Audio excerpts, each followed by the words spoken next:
Hello everyone, my name is Simon Flannery and welcome to my series where we're going to get to know my favourite gymnasts in the world of trampoline, tumbling and double mini. For this series I'm going to start with the women's Great Britain DMT team who have been the world silver medalist in the last 3 world team finals. And today we're going to welcome the 2018 British champion, the 2017 and 2019 world silver team medalist and 2019 world individual finalist, Kim Beattie. Hi Kim. Hi. How are you? I'm good. How are you? Grand, enjoying the weather. How have you been getting on in lockdown? You know what? Fine, actually. It's been fun just to chill for a bit. I do miss training a lot, but... Have you finished your university yet? Is that all out of the way? So I finished a couple of weeks ago, but I missed 2 exams when we were in Japan. So those 2 exams are now in July. So not you have to put off exams from Christmas because you're in Japan and so it's like extending your year a bit. Yeah, a little bit. So when I initially put them off, I was like so gutted that I was going to be giving up 2 months of my summer to like study for exams. But now I'm actually super grateful because I've got nothing else to do. So you might as well. And that's why you might as well hear at me today because you've nothing else to do. Exactly. Right. I'm going to get stuck in because I think the reason why I'm doing this thing is because not many people know much about DMT or trampoline and gymnastics in general. So I want us to get to know and talk about your journey in trampoline. Okay, so how did you get into DMT first? Did you do gymnastics and trampoline first, or what was your journey? So I've done gymnastics for as long as I can remember. Mum put me in gymnastics because she wanted to be a gymnast all her childhood, and it was pretty much like you were going and you'll go like goodbye, like you'll love gymnastics. So I was like, okay, lucky enough I did. So I did artistic pretty much till I was 16. But I picked up trampoline halfway. I picked up trampoline when I was about 12. So I kind of did the 2 together. I was introduced in that time to team gym, so I competed team gym a few times. Okay. And then I was introduced to double mini. And I kind of did like a mixture of everything, but started to get like good at mini. And then it was about 2016 where I stopped everything, kind of really focused on trampoline and mini. And then in 2018, I still trained trampoline, but stopped competing trampoline and just started to focus on mini, really. And was DMT in the team gym club that you were in? No. So did team gym through the gymnastics club that I was in. And who was your first club then in double mini and trampoline? So Banbury was my first double mini club. I did trampoline at another club. But then eventually when DMT started to become a priority, I moved to Banbury for trampoline as well. It just kind of made sense. It meant that I could do like a trampoline and a mini session back to back. But yeah, Banbury for DMT the whole way. And was the coach that you have now, was that the same coach who started with you in Banbury? So I've always been coached by John and Melanie. When I started DMT at Banbury, John was mainly the DMT coach there. So I was like pulled into DMT by John and he mainly coached. And then once Melanie got her HPC, Melanie started to like take over DMT program. But I've been coached by them both kind of pretty equally since I started mini. It's been quite obvious. It's been like a team, hasn't it? And there's been another woman, there's another coach in your club as well who helps out a little bit, is there? Yes, there's Pamela. So through a week, I get 2 sessions a week with John and Melanie. And then I do 1 session a week with Pamela, with John and Melanie supervising for when I'm doing bigger skills. So it's good to I love having the mix. And me and Pamela are kind of both at the same points in our coaching careers. So we're kind of learning off each other a little bit just now. And it's good fun. Yeah, it's good to have that different mix, I suppose. It's not just the same one or kind of coach all the way through. Yeah. And how quickly did you just get from like starting the sport to get into competition? So I started DMT kind of in the summer. I just like gone 13 to 14. Started DMT that summer because I went to a summer camp at Banbury and they had like trampolines and mini. So I was introduced to mini that summer and then did my first competition that September. It was quite a transition. Is that a low level? Is that an NDP level or did you go quite high? Regional D. that I did my first Oh God, compact. yeah, that was the old system. Yeah, it was a while ago. It was the last year of all that I started mini. And then qualified to the Scottish Championships, which were in October for Regional D. So Regional yeah, D was, there was about 3-4 levels above that before you got to national level, wasn't it? Yeah, so it's kind of kind of like NDP 2 kind of now type of thing, or NDP 3 maybe. Yeah. And It was, I think, in my first competition I competed like straight back, straight Danny, straight Danny, straight back, tuck back, Rudy, and tuck right, full back. that's kind of like NDP 6 level now, so it wasn't too bad. And did you find a big difference from competing artistic and team gym to compete in DMT? Was it a lot different? Not particularly. The thing with artistic is that I was a really good worker on floor and vault, but just didn't have the guts for beam and didn't have the upper body strength for bars. So I was levels and levels ahead in like my tumbling skills, my vaulting skills. Yeah. I was always so held back by my beam and my bars, and I always had to compete at the level that I was at my beam and my bars. So no, I didn't find it all that different, but I actually I enjoyed doing just competing mini, because I remember going round in artistic and kind of like excited for like the floor then vault rotation, and then dreading like going to bars beam. So it was nice to compete and not have to dread. Did you ever think about did you ever consider going into tumbling? Because if you were that suited to tumbling and stuff, DMT and tumbling would obviously be very suited. So the closest tumble track to me is like 70 miles away. Oh wow. That's actually like a competitive standard tumble track. There's no like full tumble tracks up in Aberdeen at all at the moment anyway. So I think like I would have tried tumbling, but it just wasn't an option. Yeah, and obviously tumbling and DMT are so similar. If you love the vault, then it's natural. Yeah. So how long did it take you to get up to British national level? So like Fig B, it would have been time, would it be?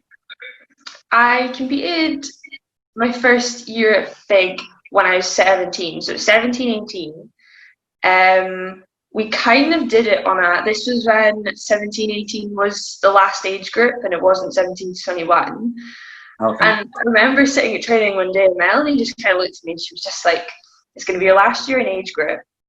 Let's just try Fig and let's just see if it works. And then at least you can say that you've done Fig 1 year while you're in age group.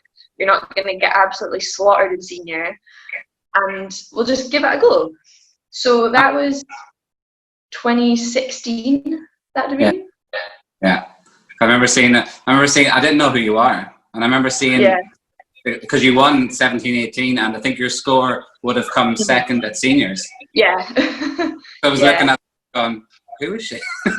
And were you successful in Scotland before that? Because obviously we didn't know you on the British circuit, but were you well known on the Scottish circuit before that? So I won the Scottish Championships in 2015, but only for the sake that Caitlin and Kira were at Worlds Camp that weekend. I was known on trampoline quite a bit as well. I was winning stuff on trampoline in Scotland. I was like semi-known on DMT, but obviously like back then when I was coming up, like Caitlin and Kira were doing amazing. They were like superstars. So, but they like were the breakout stars.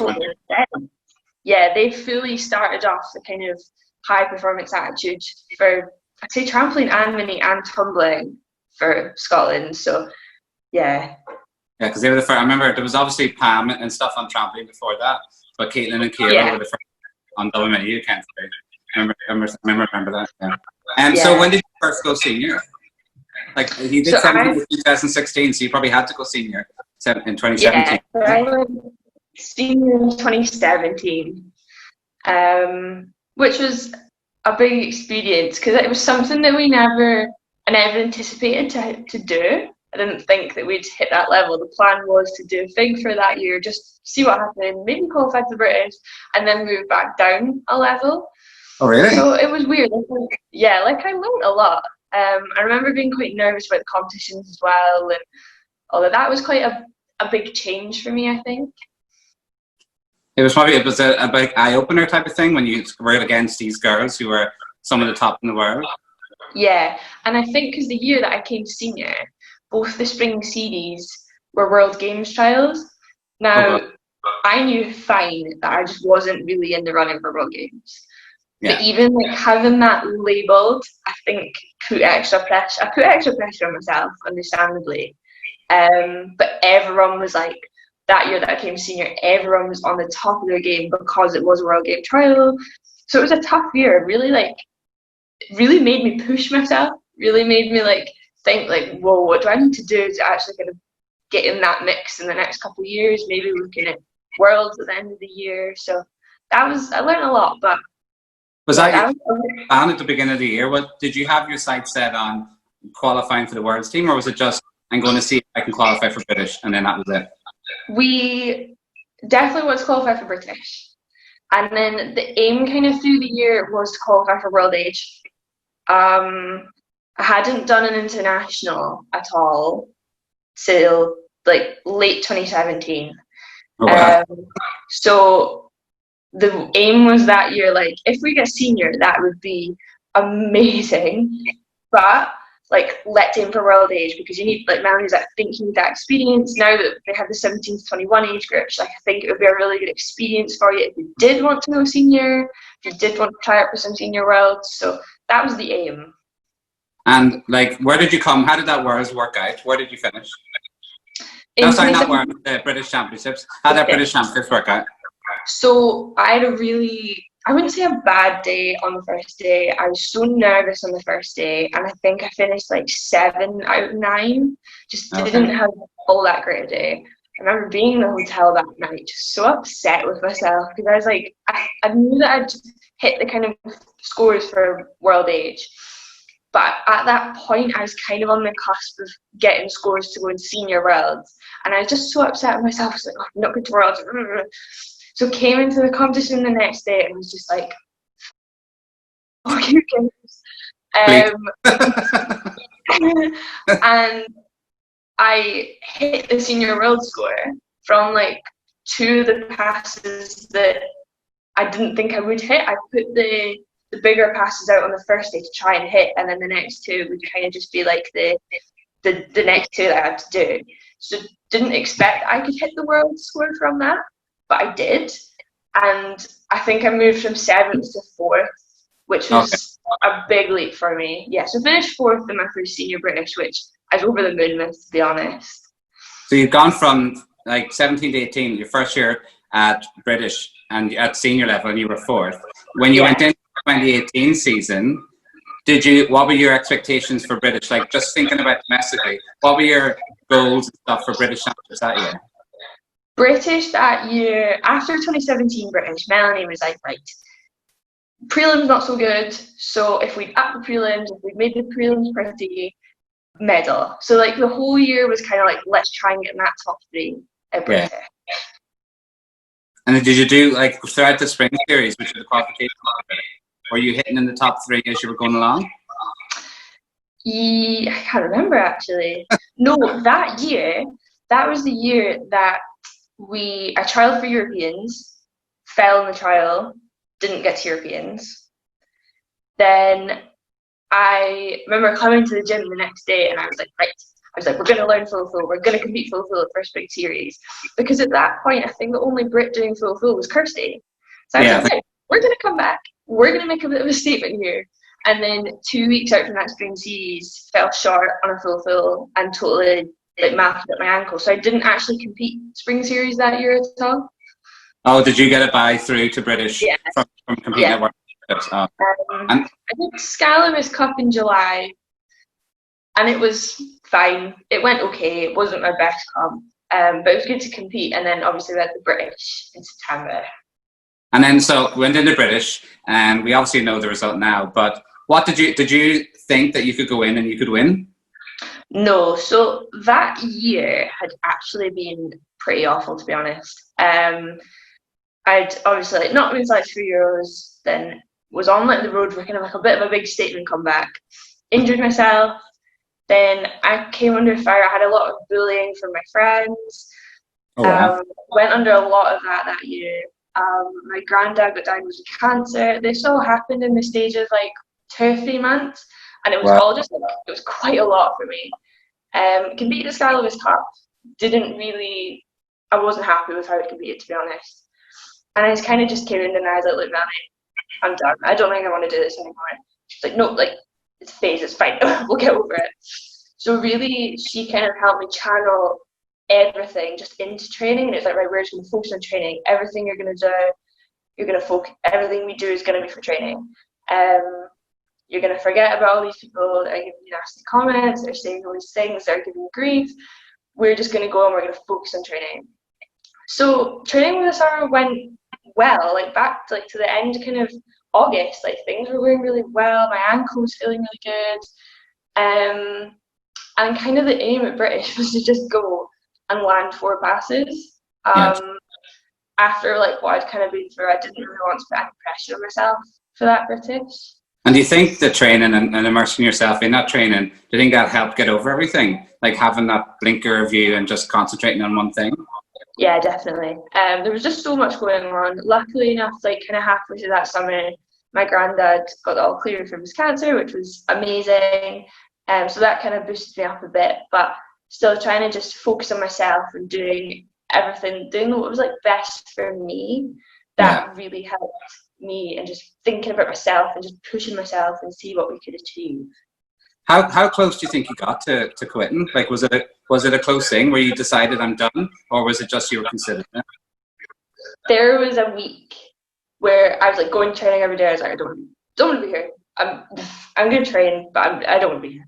I remember like texting my boyfriend every day, just being like, I'm quitting. I'm not doing it. I don't want to do it.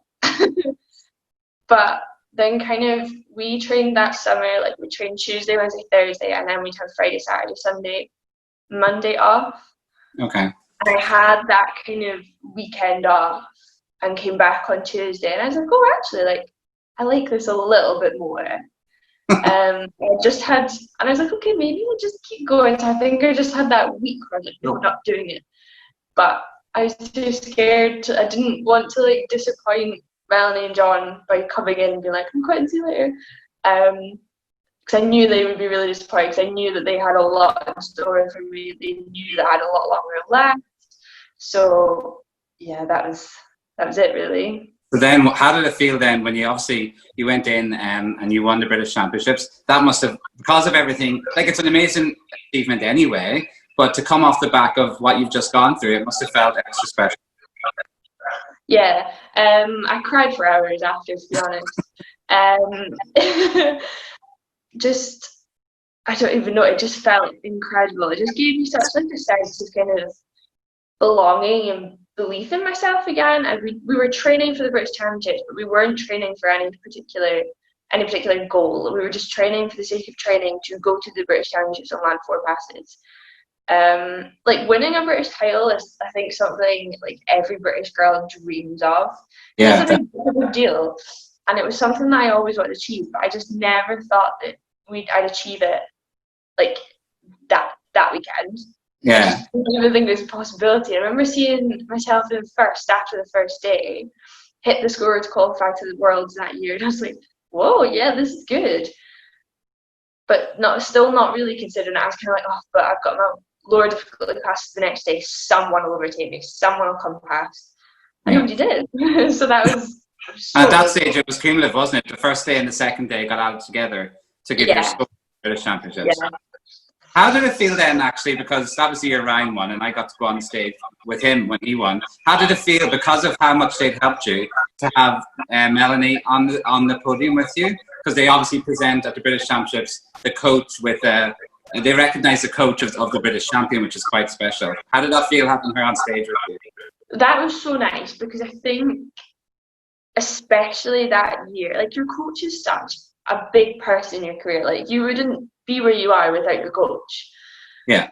But to have, like, she fully helped me through a lot of mental health problems that year. She was there for me every day, asking how I was doing, really pushing myself, really pushing me to be, like, not just the best gymnast, but the best person that I could be. So it was really nice, like, getting to be on the podium with her. And because it wasn't just my achievement, it was her achievement, it was John's achievement, it was Pamela. It was like with the help of the whole club, all my teammates. So just to even recognise, like, the coach it's an a really incredible honour.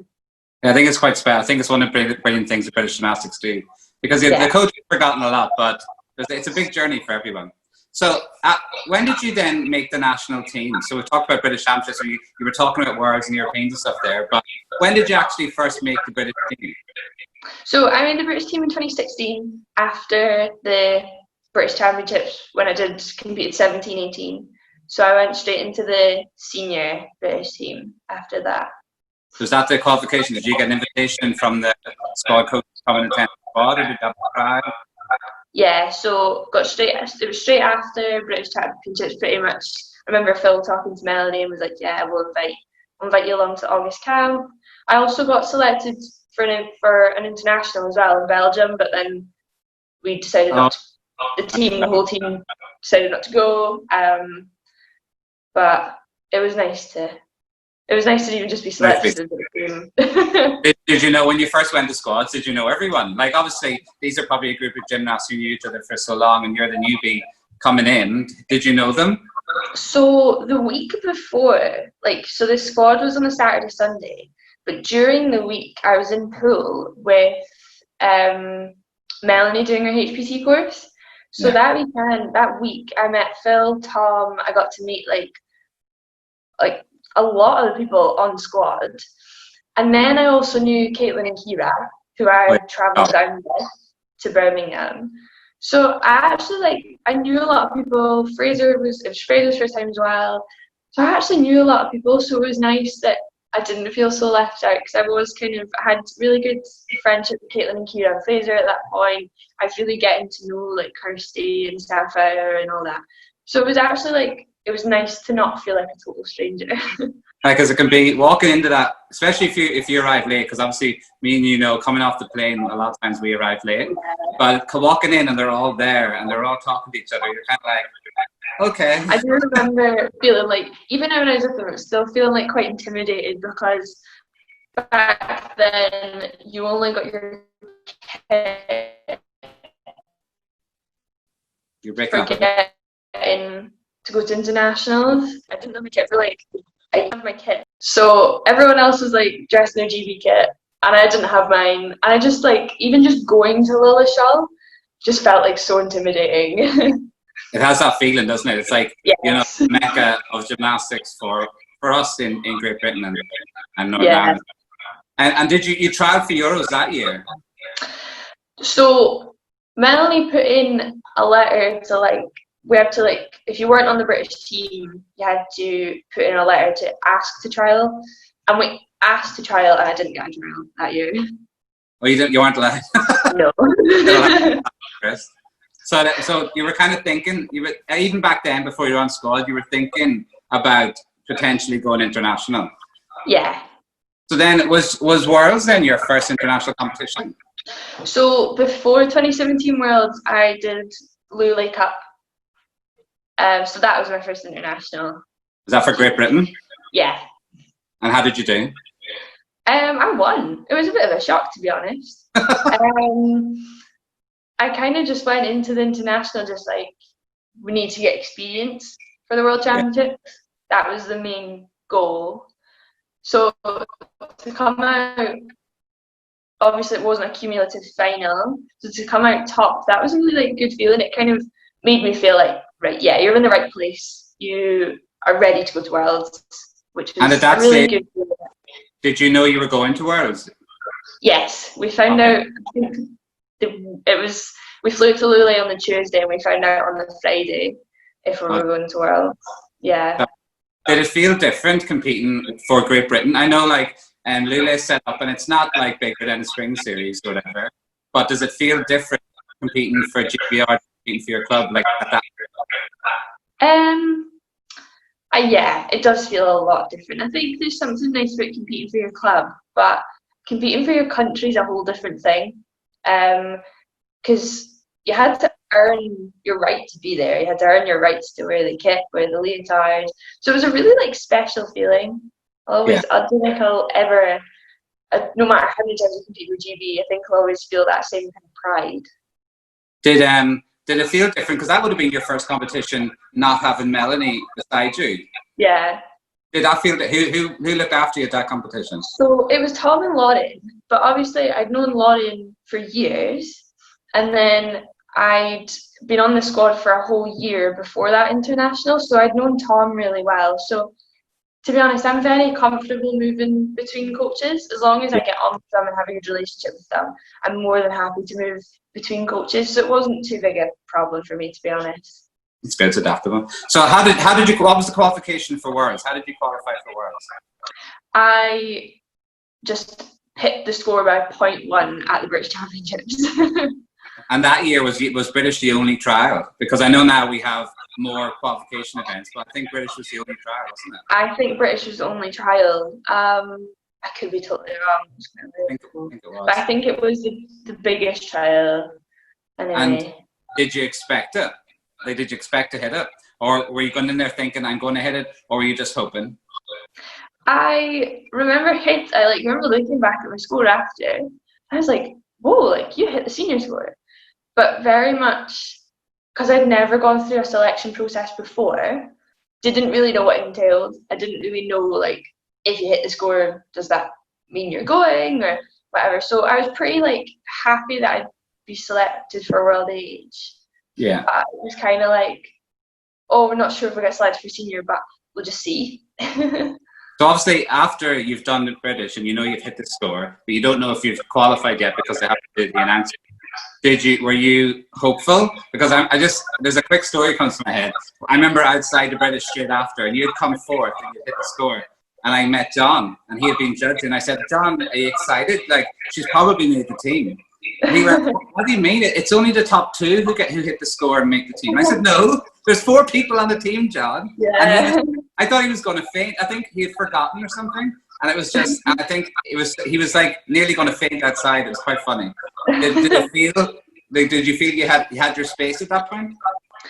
No, I just had no idea, to be honest. I think as well with John and Mel, with what you're saying there, is they're both very like process orientated. They're very like, we follow the process and we do what we need to do, and if the outcome is selection, then awesome, but we're not so focused on it. So I was like quite hopeful, but I didn't have my hopes up, if that made sense. Yeah. So then you entered the 2017. How was the preparation for it? I loved it. Yeah, it was a really good prep. I was just so excited about my first Worlds. So I look back and I was so naive. I remember you were a bit of a fangirl. I was such a fangirl. I think because we didn't expect to be going to Senior Worlds at all at the start of the year. That was like best case scenario, but we won't wish on it. Yeah. So it kind of dawned on me, and I was like, whoa, we got to Worlds. And I was just like, oh my God, they've just walked past me. I'm so mad. And I've been there on YouTube. And I was just like, I couldn't wrap my head around it all week. It's like watching everyone going, I'm not here, this is a dream. Literally, it was so unreal. Then in all that, because obviously I've been in contact with Phil Dodson, who's our senior national coach, and I remember him like messaging me back saying that you were like the revelation of the Worlds, because you were untested at that point. We didn't know if you were, what you were, how you want to handle the pressure and things. He said every training session you were just banging out your routines, happy, fun, didn't let the situation get you, just happy to be there. And he said it was like the revelation of the Worlds for him. Is that how you remember it? Yeah, I just remember just being so, like, just over the moon with the fact that I was getting to go. Yeah. And I kind of, I knew that individual final wasn't like, gonna be a thing. But obviously, you turned 14, which is solid. Yeah, it was really good. I actually set a PB. I got, a PB of, 67. And I remember being like, wow, I was thinking about that earlier today, and I remember at the time being like, wow, 67, that's huge. I look back now and go, yeah, it's not. But I remember being really focused on team final. Right, So team final, obviously, let's talk about that. Eventually, as I said at the beginning, you get a silver medal, but there was a little bit of drama as we went along. So talk about the team final, because I think you were up first, weren't you? So yeah, I was up first. So in training, we trained prelims, and then I didn't really train my finals much, to be honest. I think the whole time I was in Bulgaria, I didn't even do one skill out of my finals. I just didn't bother. And all the training camps, every time Phil and Tom were telling us, right, train your finals, I was like, I'm going to train team final. And I remember, like, so I did pike calf out full in straight. The full in straight wasn't fully there yet, but it was there. I remember you always like sitting at the table going, it was pike, Kim. It was piked. It was piked. Go again. It was piked. So I remember working so hard on it. Then came to team final, and I was a little bit nervous on the day, just for like, it's a team thing. I didn't want to let the team down. Yeah. But I remember actually being quite nervous. I was pretty chilled for the individual qualification, but I was pretty nervous in team final. Then going up first, it was actually really nice because I was just like, let's get this done with, let's go and let's just do it. So did, at that point, the best pass in my life, stuck it. I remember sticking it and just standing up, kind of presenting to the judges, coming off, and then walking away and just going, what have I just done?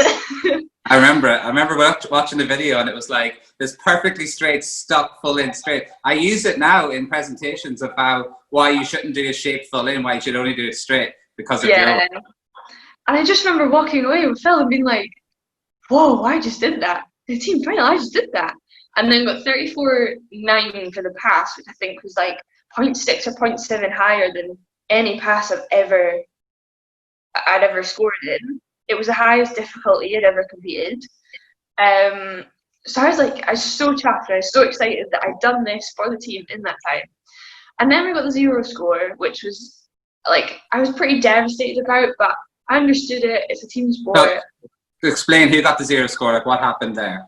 So it was Phoebe that got the 0 score. I think it was for the 0 because she clipped the side pad, when actually it got changed just before the World Championships. If you clip the side pad, it's only a deduction instead of a 0 score, because she managed to do a dismount and land on her feet. So we were all very confused. And then I remember kind of just saying to Kirsty, because Kirsty was up last, I remember just saying to her, like, look, go and do it for yourself. Go and like put out a really good pass. Just for yourself, feel good about it, get ready for individual final, like boost yourself up for that individual final. Oh, so she went out, and I was like, okay, you know what? It's a team sport, these things happen. I was really understanding about it because, like, it can happen. That's how team sport is. And then hearing that call on the thing, and I was just like there's been an inquiry, we're gonna have a look. I remember just my heart sinking. I was like, oh my God. At the point where you're all standing there holding hands. Yeah, and it feels like time stood still. I watched back and we were maybe only standing like, it was a good like maybe 7-8 minutes, but it felt like forever, literally. Quite a long time. And I remember like my hands were so sweaty. I was just like, we just want to know.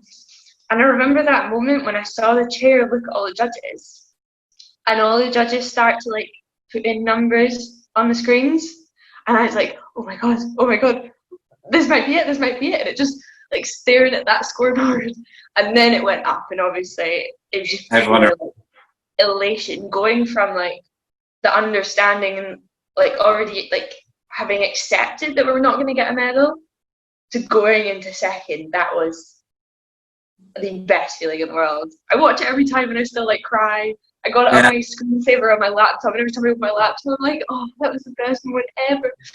I remember Brian, he shared the video, and I remember watching it because I was going out for World Age after. I remember watching it, and it was tears, and you know, it was just an amazing moment. I think it was the moment of the competition. Yeah. So looking forward, you've done 3 Worlds already, and you did 2018. It was kind of a rough Worlds for everyone. I think it was okay. Yeah. I think we came 18th. We didn't get any girls in the final, and it was one of those Worlds where we kind of had that little bit of a dip because we had lost some strong Europeans. But then 2019 comes along, and talk about the Worlds. How did that feel qualifying for that? Like, were you more confident? Was it different to 2017 and 2018? It was so different. I think 2019, after feeling kind of slightly disappointed at the 2018 Worlds, even though like 2018 Worlds, I was just so grateful to be there after the year I'd had, and it was just, you know what, it's another experience, really grateful.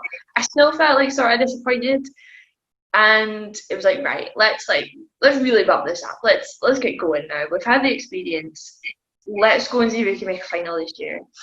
So kind of like I won the first spring series, then went to Scalabus Cup.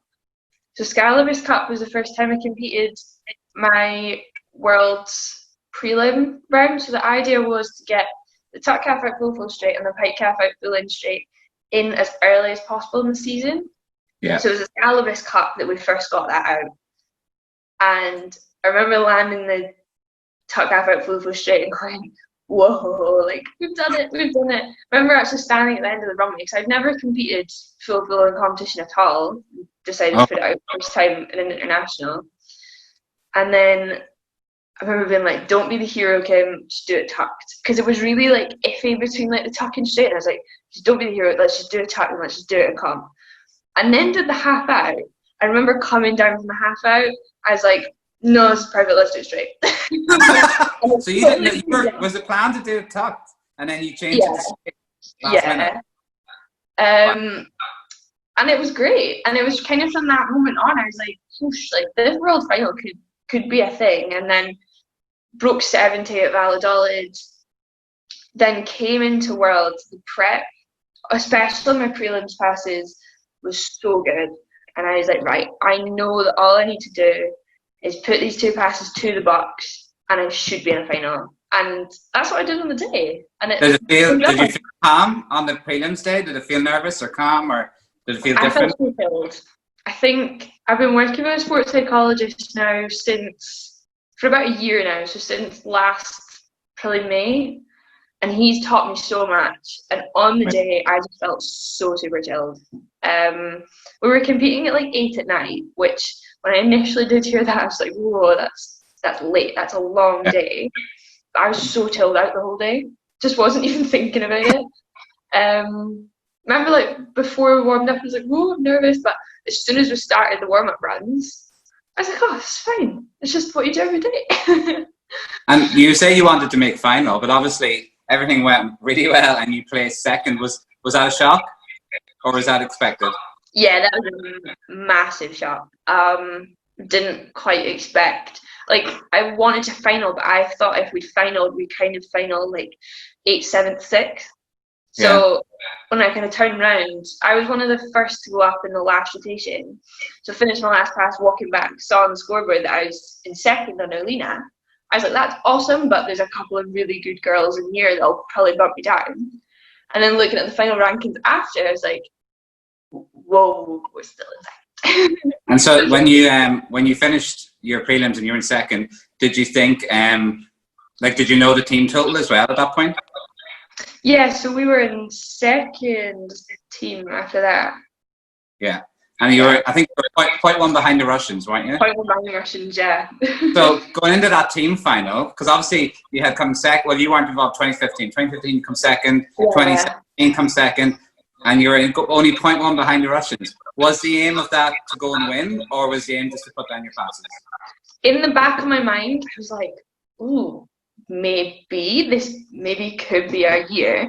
But I knew that if I was focused on that and focused on the outcome, that should have been time that I should have been focusing on my own performance.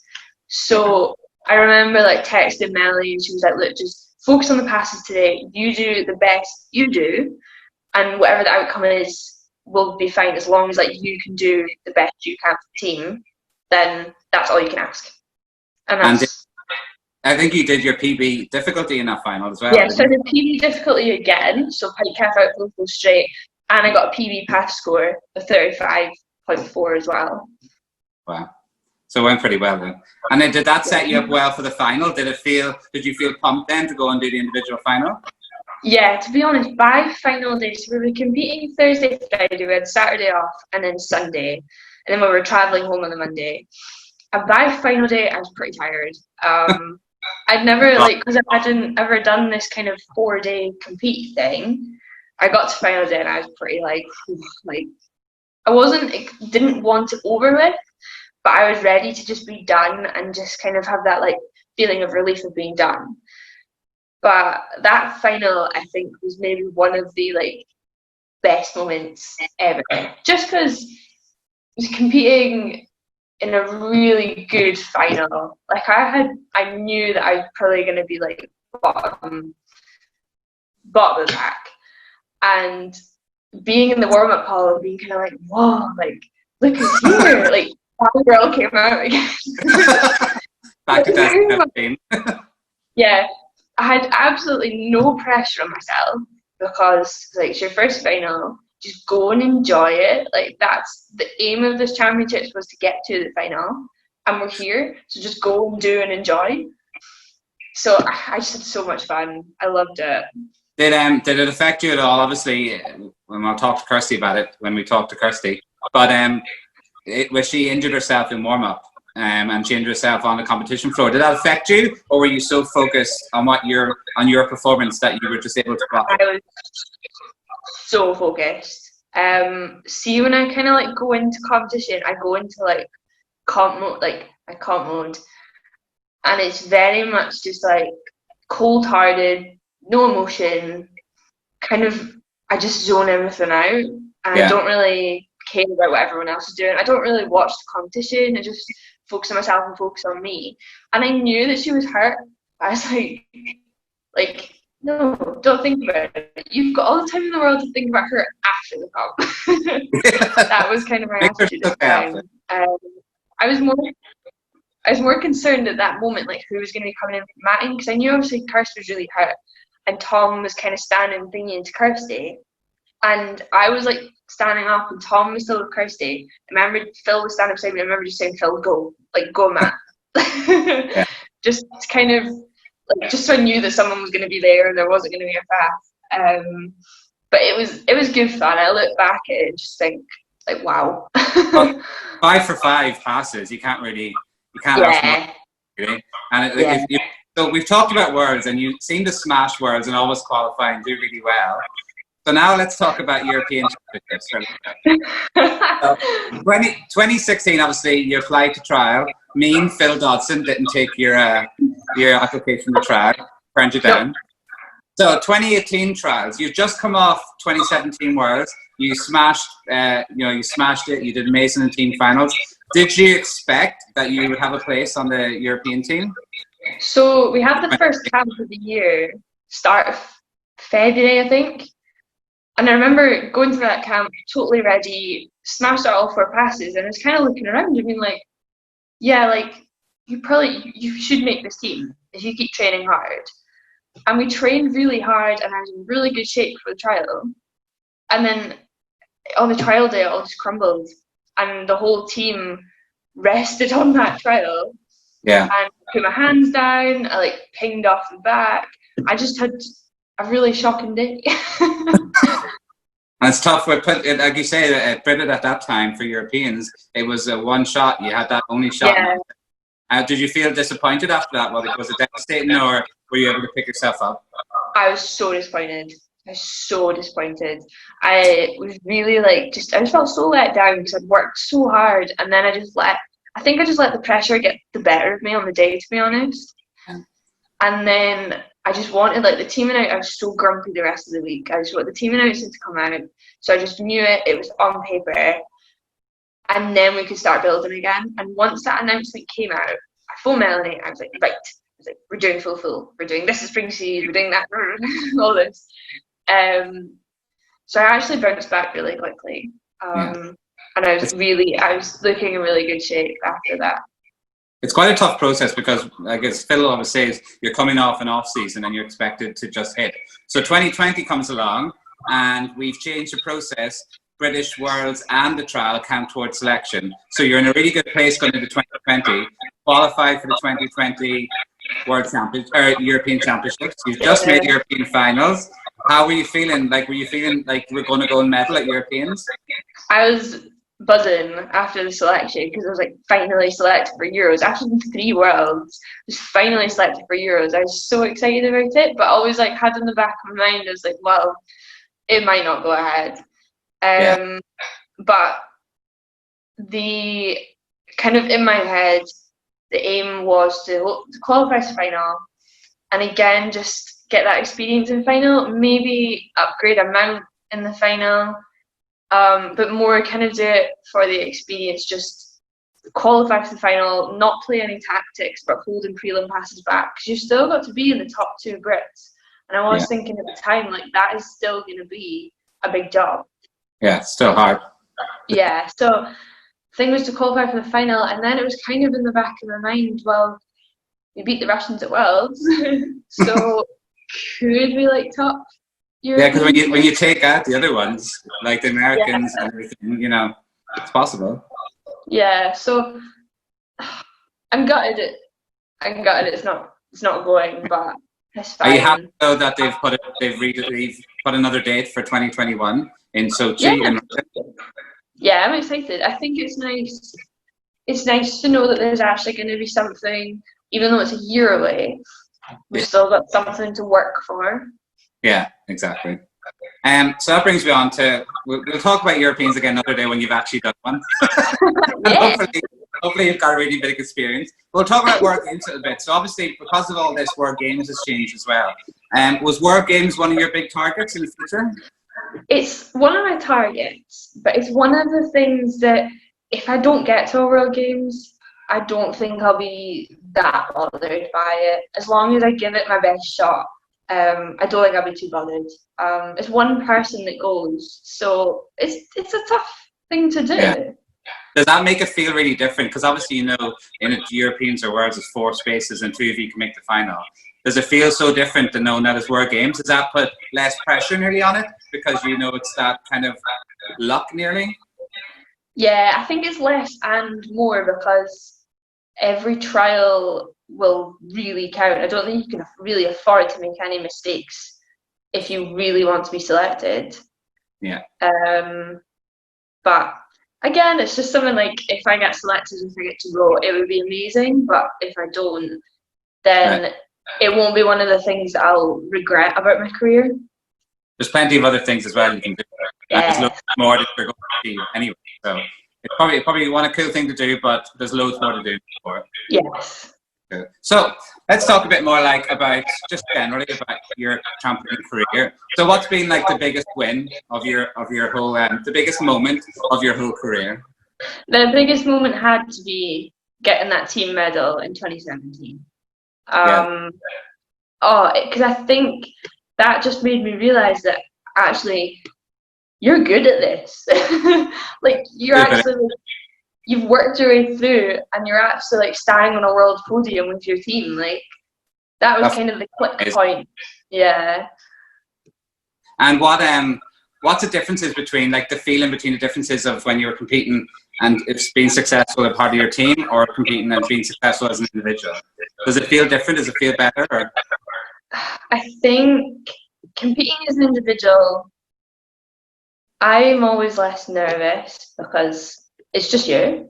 And I think competing as an individual, you're always completely in control of what's going on. It's only your actions that affect your performance. I prefer competing as a team, to be honest. I love team competition. I love team sports. I loved it as a kid. But one thing that really drove me out of team sports is that I get so frustrated with the people who didn't put in the effort. So I'm really easily frustrated by other teammates who weren't as passionate and weren't as dedicated as me. So that's why individual sport works better for me, but I enjoy the team event a lot better, a lot more. It must be just that because you know the people so well as well that they're such good friends. You want to do well for them. So what's your favorite move? What's your biggest move that you've trained? Well, the biggest one I've trained is full straight. Done full half straight into a pit.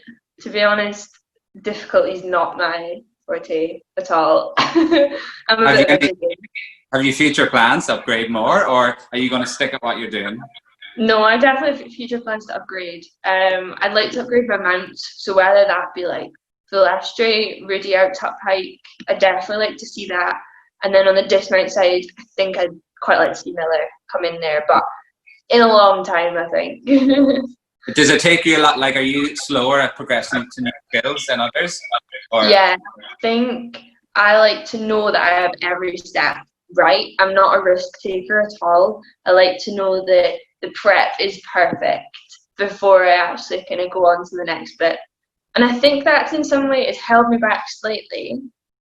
But when we get these new skills, they seem to be consolidated really, really quickly. And the execution seems to come really quickly as well. So it's got like ups and downs. That's what I was going to say as a judge. Like when you get a skill, it's always done really, really well. So like, yeah, it might take you a while to get there, but when it's done, I give you the nicest execution. Yeah, and I think that's big credits to Melanie because she is a perfectionist. Okay. And with her, like, you don't get off with anything that's not the best. But to be honest, that's what I pride my execution on, because I could do an awesome pass and stick it and kind of like look at her like an excited puppy dog, like waiting for praise, and she'll kind of go, you broke form slightly on the end of the dismount. I'm like, oh, fine, I'm going to show you. And then I'll go and do it. You only really get a lot of praise from Melanie if you do something like bang perfect. It's good to have that push for perfection. Yes. So how long did it take you, just say for instance you're full straight, so when you started learning it to when you completed it, how long was that process, do you think? So I started, initially when I started learning full, I started the preps in December 2017 after Worlds. Then we were on track to compete it in April 2018. But then that obviously got held back by injury, and then I had like proper confidence issues. So it didn't actually get competed until July 2019. But okay. I don't think I changed it. When it was there, it was there. So have you had many struggles in your career? Like, have you had like the skill confusion, much injury, like motivation or confidence issues? You've talked a little bit about it as you've gone on, but what have been the biggest struggles in your career? I've not had much injury. Skill confusion has never really been a thing for me. I've always been very motivated. It's definitely confidence for me. Confidence is something that's not just something that I've struggled with in my gymnastics career. It's something like I've struggled with through my whole life. Like, I spent the whole of my years in primary school, I'd never talk. Like, I'm naturally quite shy, but once I get to know people and that I'm fine and I'm in a comfortable situation, I'm not shy at all. I know. Yeah. But confidence is something for me that I've always really struggled with. Even like now, like talking to a waiter in a restaurant, I've still got to like build myself up for it slightly. Really? And that's translated a lot into my sport. It just takes me a little bit more time to kind of come round to ideas of learning skills, and like Melanie knows that she has to plant the seed a lot earlier than a lot of other gymnasts. I've got to have time to like process, think about it, plan it, and then it just takes me a bit more time to kind of believe in myself. And when we're doing the preps, it takes me a lot more reps to kind of feel ready towards the next stage. And do you think sport, because you say your confidence in even in your outside of sport life, do you think sport has helped your confidence in general? Yeah, definitely. I think especially in the last couple of months even, I think actually the World Championships in 2019 was a massive turning point. Okay. Qualifying to that final just seemed to like have a bit of like a click moment for me. I was like, wow, actually, what do you need to doubt yourself over? I'm a bit of a serial self-doubter. That like an epiphany? Yeah, and like coming top 8, it was kind of like, you don't need to doubt yourself over anything. Like, you are good at this. Like, you can do this. So that's actually been a bit of a big turning point, and it kind of, I've noticed that as my confidence has risen in sport, my confidence has risen in like other places in life as well, which has been really good actually. Did the sports psychologists help much with that? Did they give you, or was it more on different things they were?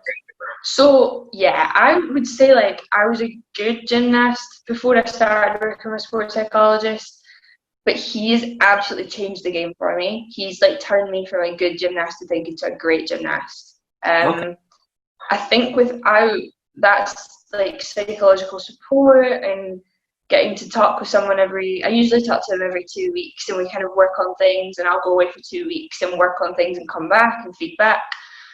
I don't think my performance at Worlds would have happened. I don't think I'd have finaled without all that psychology work I've been doing this year. It's been really, really, really beneficial for me. Do you think that, like people talk about that 1%, do you think psychology is that 1% gives you that edge? Yeah, I think it was more than that, to be honest. Like, that was a massive chunk out of my training that I was missing. Wow, that's good. Yeah. So when we've talked a little bit about coaches as you've gone through the thing. Can you talk about your main coaches and what you get from each of them? Like the differences in them and what you get, not just your club coaches, but obviously the national coaches, Phil and Tom as well. Yeah, so club coaches, they're very like process. We've set the plan and we follow the plan. John and Mel play like good cop, bad cop, and they switch every day. And they both just have such like good technical eyes. Maybe one day one of them is totally like set on like your takeoff and your dismount, and one of them is totally set on your landing. And then the next day that flips. So they've got really good like technical eye, and they change every day, which I quite like that kind of mixture that every day I've maybe got something different to focus on, which is nice. And then also as well, the good cop, bad cop thing, they very much like bounce off each other. Some days one will be an absolute perfectionist and not nothing, but you've got to really pull something out of the bag to make them happy. But then the other is like in there, like, come on, you can do it, like, let's go, like. So you get a really good vibe. There's a really good vibe in the gym from them to like kind of bouncing off each other a little bit. And then I found the British coaches. Is there one though in your personal coaches that you would lean to more for emotional support than the other, or are they both kind of good for the emotional support?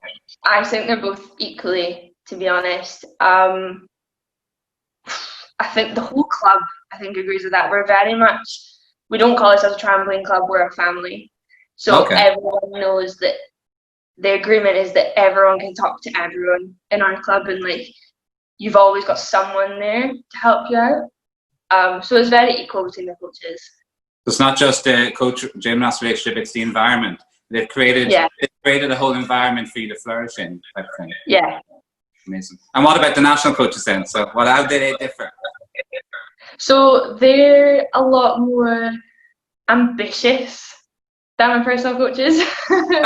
My personal coaches, like John and Melanie, are so patient with me and know that I need time for things. And Phil and Tom are very like, right, let's go. I'm like, okay. But I think it's really good to have that push, because there has been some times that they've been like maybe like pushing me and impatient with me, and I've felt like not uncomfortable, but I was like, oh my gosh, this is scary. But it's made me realize that actually it's fine. Like that push from them has been really, really good.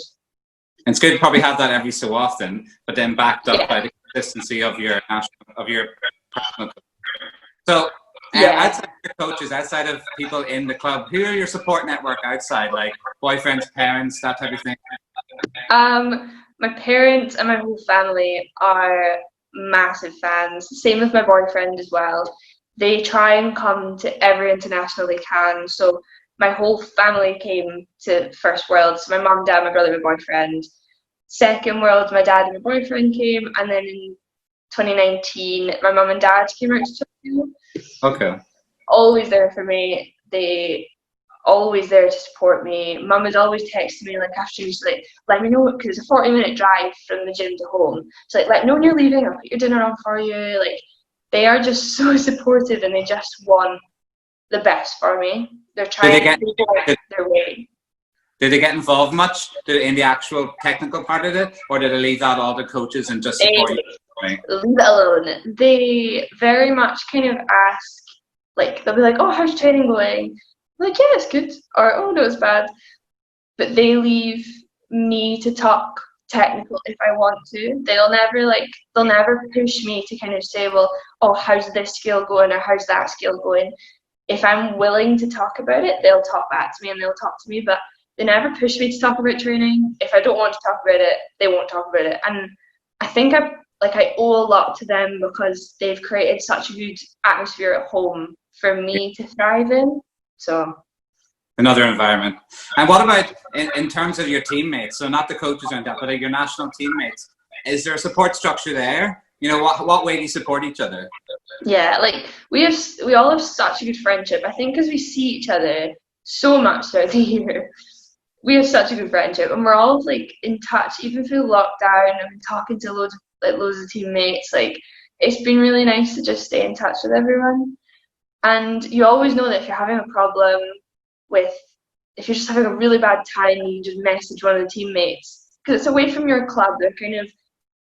They're away from what you're doing. You say, like, it's such a tough time for this. Can you relate? Can you help me? And usually the answer is yes, you can. Which is. Do you have like a group chat, or do you go on Zoom or anything like that, or do you catch up much? So many group chats. But you also know as well you can message everyone individually as well, which is really nice. How does the dynamic, you know, because obviously you're so close. So it's you, Kirsty, Ruth, Beth, and Philly, and everyone, Caitlin. You're all very close in level. Does that push you on? Are you very competitive against each other, or what way does it work?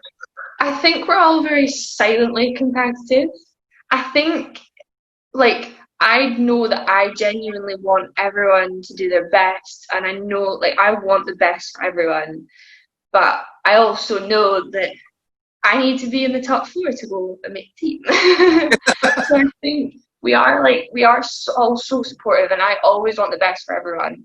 But it's always in the back of your mind that these are your friends, but you have to push yourself. You have to be getting ahead to make the team. Yeah, it's just the nature of the sport, isn't it? But it's good to have that support there. And who then internationally? Who's your favorite international competitor or your biggest rival internationally? I don't know if I really would say I have any rivals internationally. Is there one you look up to? Is there a gymnast that you look up to as you're coming through internationally? As I was coming through international, the person who I looked at the most was actually Kirsty Way. I've looked up to her for so long, because even when I went down Spring Series and I was just doing trampoline, I was like, Mum, we need to be in the arena at this time, because Kirsty Way is competing. And this is when she was doing like age group.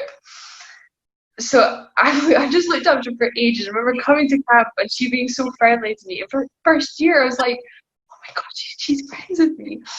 Like, I've just looked up to her so much. Did you kind of fangirl on her when you joined the squad? Yeah, I still fangirl on her. And she's then your roommate as well now, isn't she? You would roommate quite often at competitions and stuff.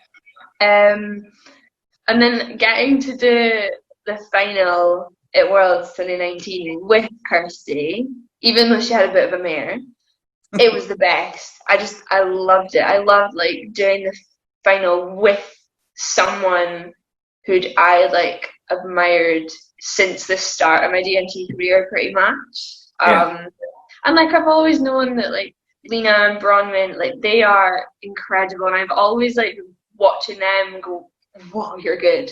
But there's something like a little bit different with Kirsty, because I have been watching Kirsty since the start of my career, and then being like coming through the British squad, did my first Worlds, and I was roommating with Kirsty. Like, I have just looked up to her for ages. And does it give you the feeling when you see someone come through the structure that you're in? Does it give you the feeling that it's more achievable for you to do? Yeah, definitely. Because if they've managed to do it, what's the reason that you can't? Yeah, and you've gone through and you're doing it. So looking forward in the sport of DMT in general, the 2022 to 2024 rules are going to be very different for DMT. Have you seen them? Are you aware of them? Yeah, I'm aware. Yeah. And what do you think? What do you think of the new rules? I think having the more knockout style will be fun. Yeah. I think it'll be really good for a spectator. For me personally, getting rid of the third execution score is it's not the best for me, because my execution is where I gain most of my marks. My execution is where usually the marks come from for me. So there's obviously that emphasis on difficulty. having the two passes really instead of 4, I think for me, I enjoy having the variety in the training. I enjoy having the variety of 4 passes.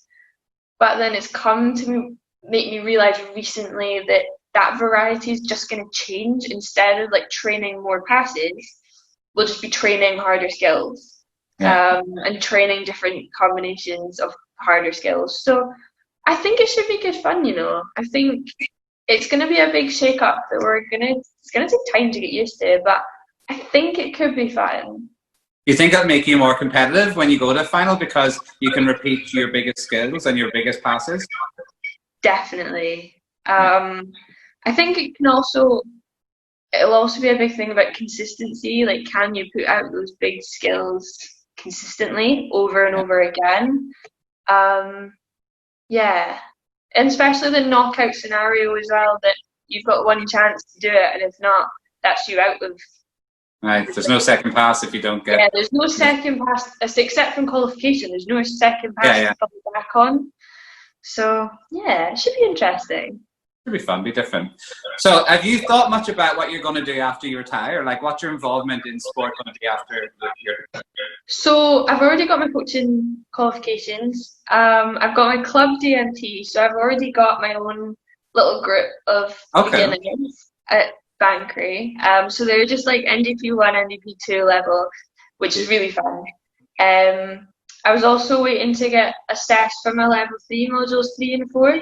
So that was supposed to be, I think it was supposed to be like in April, but obviously it got cancelled. So yeah, the hope is to really move through to coaching. I love coaching these little ones that I'm coaching. So it would be really good to kind of move through that and move into kind of coaching high level, start to bring kids up to the level that I got to. I know this, like, the sport's given me so much, so it'd be really nice to try and like give those experiences to other kids as well. And would you see yourself as a full-time coach, or would you just do it on the side from your other career? I don't see myself as a full-time coach kind of through most of my life. I'd like to work. I'd love to have my own career in engineering. But I think like later on in life, I think once I don't need the career in engineering anymore, I think that's something I'd love to do later on, would be kind of moved full time. Yeah, it all depends really. Yeah, it depends how it all goes, isn't it? And like, what kind of engineering? Because we haven't talked about that. What kind of engineering do you do? What kind of engineering? I study electrical and electronic engineering. So I'm away into my master's year next year, and then I'll graduate hopefully next year as well. Something that people probably don't know about you. I know anytime we're at camps or competitions, you're always there with your boots and you're doing work and you're working away. So yeah, people probably don't know about you how technically you are. So looking forward looking even at the beginning for a gymnast, because now you say you're coaching and you're starting to look at level 1s and level 2s. What is the biggest piece of advice you give to DMT gymnasts coming through today? I think just stick in, work hard, and what will be. If you've worked hard, if you've set a plan and done the best that you can in competition, I think that's all you can really ask. We're in like a sport where your performance doesn't directly impact everybody else's performance. So if someone's better than you on the day, well, they're better than you on the day. But if you've worked as hard as you can, then that should take nothing away from how hard you've worked. You couldn't have done anything else. Okay. Well, I think that's coming towards the end of our time now. But thank you very, very much for coming and doing my first in the series, hopefully, and answering the questions. It's been a really good insight to some things I learned, right, that I didn't know, and I've known you for quite a few years. So it was really good to have insight into your journey and your personality and what you've gone through. Yeah, thank you, Simon. No problem. You're very welcome, and I'm sure I'll see you again soon. Yeah, we'll do. Cheers.